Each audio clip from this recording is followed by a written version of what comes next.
नमस्कार दोस्तों, आपके अपने YouTube चैनल इंग्लिश सीखो विद अभय सर में स्वागत है।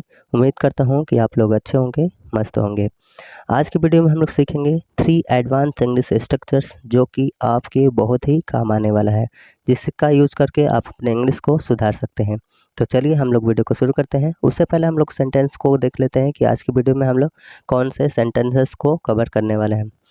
दोस्तों, कई बार हम लोगों को बोलना पड़ता है, जैसे बात करके आता हूँ, खाना खाकर आता हूँ, मुझे पैसों की सख्त ज़रूरत है, आपको दवा की सख्त ज़रूरत है, मुझे क्या पता था कि तुम नहीं आओगे, मुझे क्या पता था कि वह गुस्सा हो जाएगी। तो क्या आप लोग जानते हैं कि इस प्रकार के सेंटेंसेस को इंग्लिश में कैसे बोला जाता है?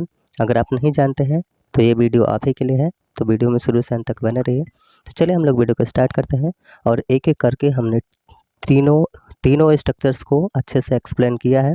तो आप वीडियो को स्किप नहीं करिए और शुरू से अंत तक देखिए, जिससे आपका कोई भी डाउट नहीं बचा रहे। तो चलिए हम लोग वीडियो को स्टार्ट करते हैं।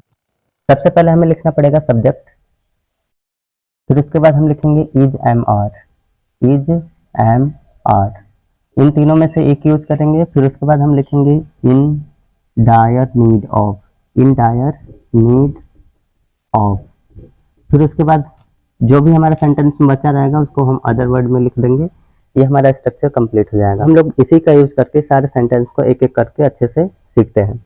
हमारा पहला एग्जांपल दिया हुआ है, मुझे पैसों की सख्त जरूरत है। सबसे पहले मुझे का मतलब आई, और आई के साथ क्या लगता है? एम।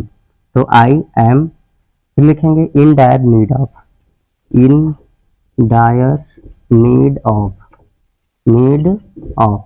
फिर उसके बाद किस चीज की जरूरत है? पैसों की, तो हम लिखेंगे मनी। हो गया, हमारा सेंटेंस कंप्लीट हो गया। मुझे पैसों की सख्त जरूरत है, तो I am in dire need of money. अगला सेंटेंस है, उसे किताबों की सख्त जरूरत है, तो इसका इंग्लिश हो जाएगा उसे मतलब ही, और ही के साथ किसका यूज करते हैं? इज का। तो he is in dire need of. फिर उसके बाद क्या यूज करेंगे? किताबों की मतलब बुक्स, हम लिख लेंगे बुक्स। उसे किताबों की सख्त जरूरत है, तो इसका इंग्लिश हो गया he is in dire need of books. अगला सेंटेंस है, गरीबों को भोजन की सख्त जरूरत है, तो इसका इंग्लिश हो जाएगा, यहाँ पे देखिए गरीब नहीं गरीबों लिखा हुआ, तो इसका इंग्लिश हो जाता है the poor. The poor plural number है, इसलिए क्या होगा? आर यूज होगा। The poor are in dire need of. फिर उसके बाद देखिए भोजन की जरूरत है, तो यहाँ पे भोजन का मीनिंग लिख लीजिए फूड। यहाँ पे देखिए द पुअर हमारा प्लूरल नंबर है, क्योंकि जब कभी भी एडजेक्टिव में हम लोग द का यूज करते हैं उसके पहले, तो प्लूरल हो जाता है, इसलिए यहाँ पे आर का यूज किया गया। अब यहाँ पे देखिए बाकी तो सब ठीक ही है। तो गरीबों को भोजन की सख्त जरूरत है, तो इसका इंग्लिश हो गया the poor are in dire need of food. अगला सेंटेंस हमारा दिया हुआ है, आपको दवा की सख्त जरूरत है, तो इसका इंग्लिश हो जाएगा आपको मतलब यू के साथ आर यूज करते हैं, तो you are in dire need of. अब किस चीज की जरूरत है? मेडिसिन, दवा मतलब मेडिसिन, तो हम लोग लिखेंगे medicine. You are in dire need of medicine। अगला सेंटेंस है, उसे नौकरी की सख्त जरूरत है, तो इसकी इंग्लिश क्या होगी? आप लोगों को कमेंट करके बतानी है, ताकि आपकी थोड़ी प्रैक्टिस हो जाए। लिखना है, सबसे पहले एक फ्रेज लिखना है लिटिल डिड आई नो। फिर उसके बाद हमें लिखना है कामा। फिर उसके बाद हम जो भी सेंटेंस हमारा रहेगा सेंटेंस लिखेंगे। सबसे पहले हमें एक फ्रेज यूज करना है लिटिल डिड आई नो। फिर उसके बाद हमें लिखना है कामा। कामा के बाद हमारा जो भी सेंटेंस रहेगा उस सेंटेंस को हम लिखेंगे। ये हमारा स्ट्रक्चर कंप्लीट हो जाएगा। इसी स्ट्रक्चर का यूज करके हम लोग चार सेंटेंस को एक करके 1 बाय 1 अच्छे से ट्रांसलेट करेंगे, ताकि आपका कॉन्सेप्ट क्लियर हो जाए। तो चलिए वीडियो को शुरू किया जाए। सबसे पहला सेंटेंस हमारा दिया है, मुझे क्या पता था कि तुम नहीं आओगे, तो इसे बनाएंगे। सबसे पहले हमें लिखना है लिटिल डिड आई नो, तो हम लिखेंगे little did I no. Little did I no हो गया, फिर उसके बाद कामा देंगे, फिर तुम नहीं आओगे। ये कौन सा टेंस है, फ्यूचर में है, तो ऐसे बनाएंगे you will not come, you will not come.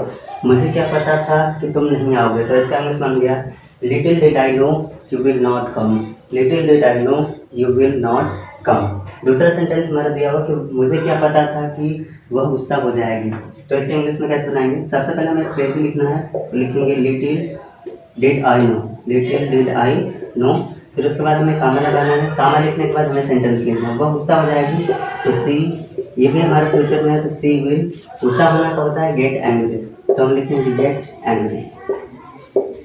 तो मुझे क्या पता था वह गुस्सा हो जाएगी, इसका इंग्लिश बन गया little did I know she will get angry, little did I know she will get angry.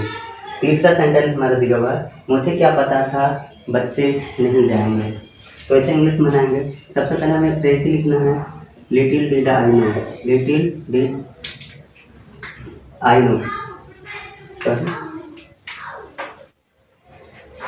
सबसे पहले लिखेंगे लिटिल डिड आई नो, फिर उसके बाद हमें कामा दे देना है पहले की तरह, फिर उसके बाद बच्चे नहीं आएंगे, सॉरी बच्चे नहीं जाएंगे, चिल्ड्रेन लिखेंगे, children will not go, little did I no children will not go, little did I no children will not go.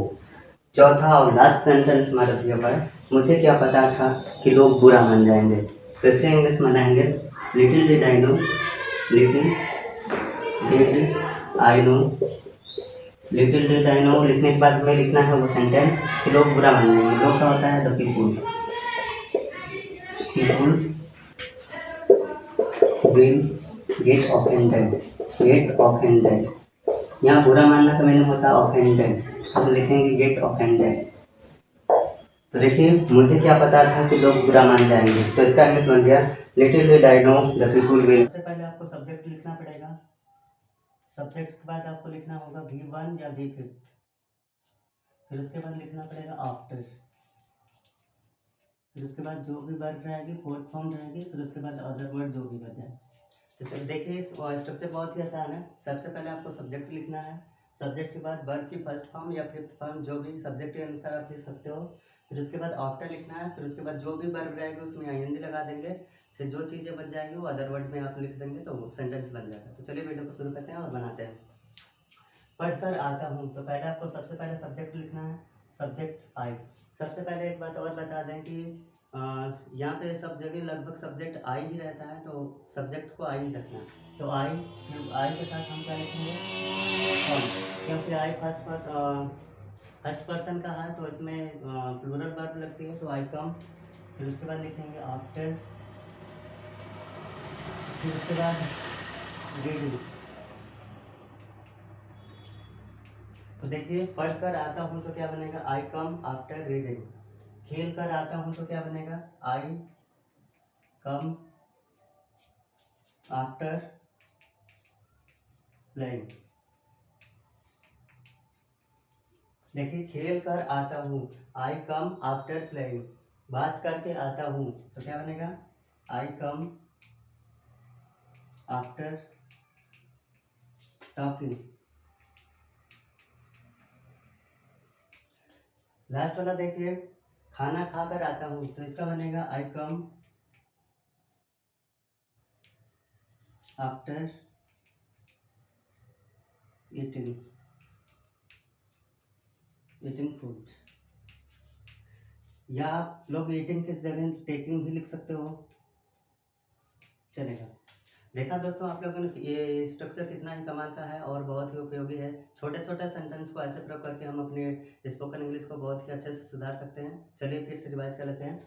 पढ़कर आता हूँ तो आई कम आफ्टर रीडिंग, खेल कर आता हूँ आई कम आफ्टर प्लेइंग, बात करके आता हूँ आई कम आफ्टर टॉकिंग, खाना खाकर आता हूँ आई कम आफ्टर टेकिंग फूड या ईटिंग फूड या हैविंग फूड। आप तीनों में से कोई भी एक भी लगा सकते हो, सेंटेंस आपका दोनों तीनों सही रहेगा।